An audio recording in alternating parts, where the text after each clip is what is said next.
Well, I'm just about to go out to the garden and plant some more things in the new square foot garden. I thought I'd take a little look at the light garden first. A lot of the things that I planted earlier are starting to get more leaves. That's some of the lettuce in there. In the background here we've got cabbage, Brussels sprouts, kale, and broccoli, all of which tend to look quite a bit alike when they're small plants. And the large thing in the center there with leaves is Swiss chard, which is really starting to put on some extra leaves. In the foreground here is fennel. And then over here is my three different kinds, I guess, of beet seedlings. I had space left over when I finished planting the squash and cucumbers down below. So I planted more beets and a third kind of lettuce, black-seeded Simpson, which I think is a leaf lettuce. I've had the seeds for a number of years, but of course they've come up within 48 hours of being planted. Before I get started in the garden, I need to take a little trip up to the Co-op Garden Center.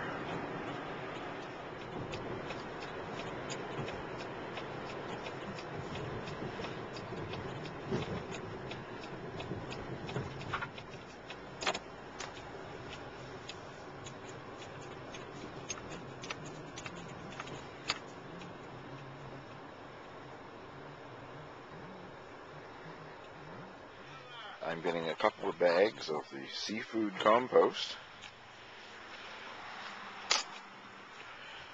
and a couple of bags of red cedar mulch. Flowering quince is starting to look nice. I have two of them. This one's sort of a coral red color, and then not too far from this plant I have one that's a pale orange.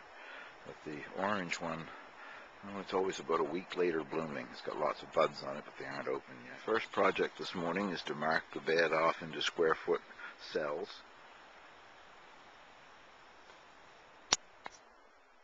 Just like magic. First thing I'll be planting in this bed is tomato plants. One in each of the 4-foot cells at the back of the bed. And later I will be adding trellis for them to grow up. I'm adding a lot of compost, which tomatoes need because it's high in calcium, and that helps prevent blossom end rot. And I'm also adding Miracle Grow organic choice fertilizer, which is supposedly completely organic. You can see I've got some piled up in each of the 3 spots.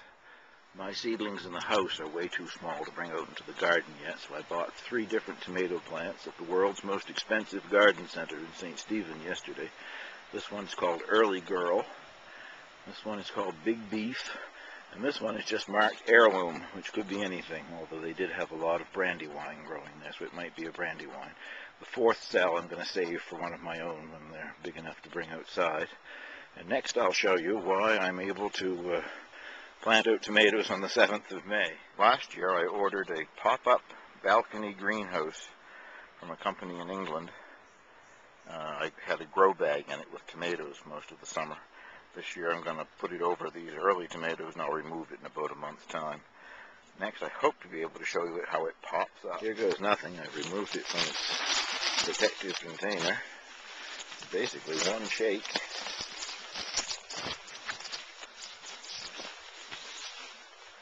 There you are, sorts of a greenhouse. I'll show you what it looks like installed.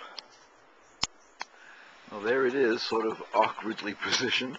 I was able to nail it down to the wood on 2 sides, and the other sides are held down with tent pegs. We have a lot of wind here. I'm not so convinced this is going to last very long, but it's worth a try, I guess. If you look inside, you can see the 3 tomato plants in there. Hopefully enjoying the warmth and hopefully with enough coverage to keep frost off of them at night. Hopefully the peas show up a little bit better now. They're pretty well all up. It's funny, when you do square foot gardening, you know exactly how many peas you planted. There are 64 in this row, and so far there's only 2 left to come up. If they don't come up in the next couple of days, I'll just replace them. I find this garlic absolutely amazing. It's the variety that I ordered in from the West Coast. Never seen such large, healthy plants.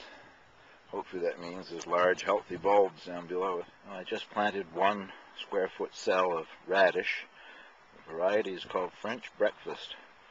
I've done quite a bit of travel in France over the years, and I certainly have bought these long, cylinder-shaped, very mild radishes in different markets over there, but I can't say as I've ever seen anybody over there eat radishes for breakfast. Where this name comes from, I don't know.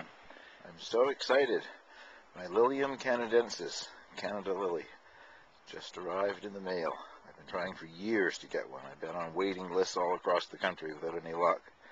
A young friend that I know through the internet, who used to run a very successful garden center business in northern New Brunswick, sold up, and he's been traveling the world ever since, working in gardens all over the world. Australia, New Zealand, France, Spain. Currently, I believe he's still at Kew Gardens outside of London. Anyway, he gave me some information that I would be able to get it in Quebec from Horti Club. And sure enough, it just arrived. I'm going to be transplanting it into this bed in the center where that stake is. And the pots in the circle that around are lavender plants that are going to be around it, with 1 lavender plant in each corner. And then I'm going to mulch it with red cedar bark mulch.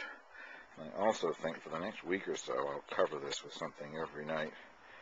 Don't know if it's frost hardy yet or not. It's supposed to be hardy down to zone 4, and this is zone 5B, but I don't suspect it's been outdoors to be hardened off or anything. And also, if the rabbits come out of the woods and eat this plant, I'll be looking for a machine gun. Well, that's everything planted, and now I'm starting to put down the mulch.